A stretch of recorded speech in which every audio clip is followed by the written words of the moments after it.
I'm Norm Poltenson, the publisher of the Business Journal, and I want to share a thought with you today about minimum wage. In the President's address in January, the State of the Union address, the President suggested it was time to raise the minimum wage to $9 an hour from its present $7.25. Quick historical view. Minimum wage was put into effect back in 1938 with the Fair Labor Standards Act. Happened to have been the year I was born. It's been raised 22 times so far. We're now looking at the 23rd time.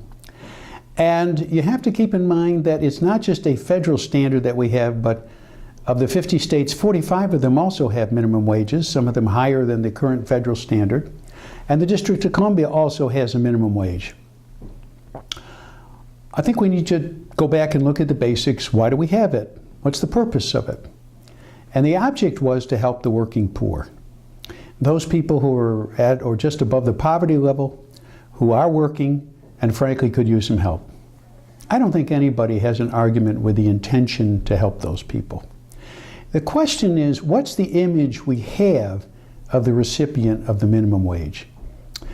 If you ask most people, I'm pretty sure they would say, well, you're talking about somebody who works full-time, he has a family, and he's an adult, or she, and they're supporting the family. That's the image that we have.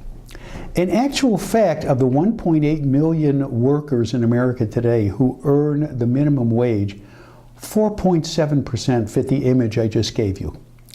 The rest of them turn out to be mostly teenagers, people under the age of 24, who are living in families at least twice the level of the poverty line.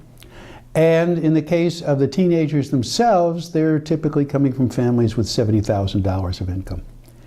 So we need to look at the image and whether we're really reaching the people we're trying to help.